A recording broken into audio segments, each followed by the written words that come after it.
Behind me is a new garden area with a covered roof for protection from the sun, so that we can grow a wider range of things.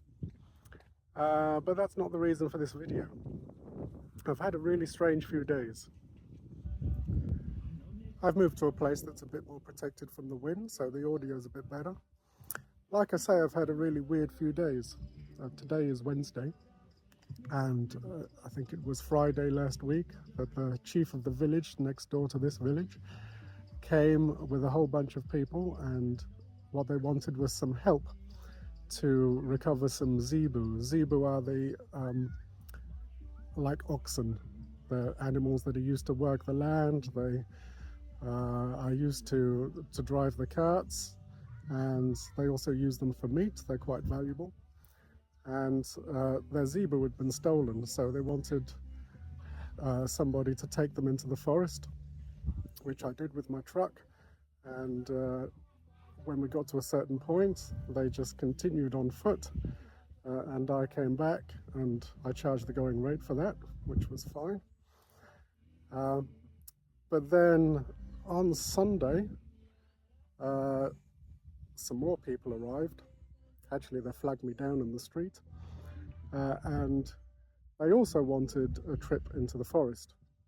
Very different reason this time. A family member had died in the forest, and they wanted help to recover the body. Like I say, for the zebu, I charged, but I didn't feel like I could charge for help recovering the body from the forest after a person had died, a family member. So I agreed to do this again, and we went into the forest, different area this time.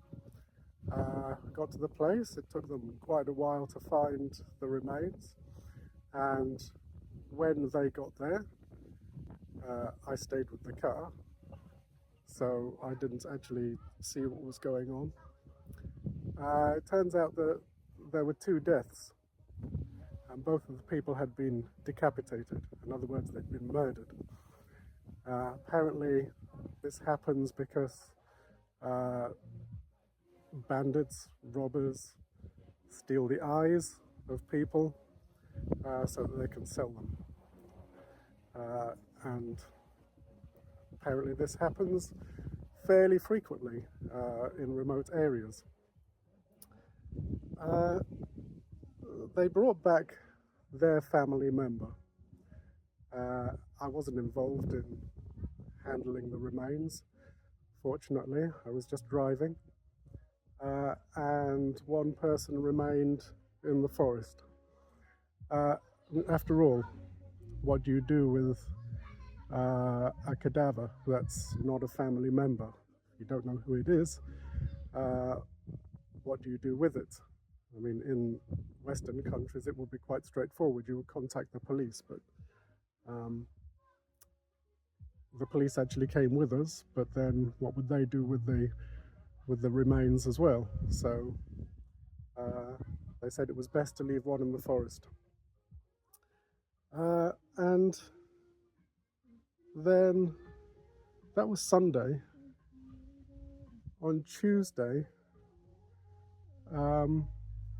we had some really bad news, because one of the children that I support with school and food, it turns out his older brother is missing, and they presume that he is the other victim who was still in the forest. And so we went yesterday and we recovered the final remains that were in the forest. Again, I wasn't involved in handling the corpse. I was just the driver, but it probably says it all if I just describe the smell, which was pretty horrendous. That's probably all you need to know. So like I say, it's been a really weird few days. I didn't charge for both of those things, and yeah, it's quite a sobering thing to be involved in something like that.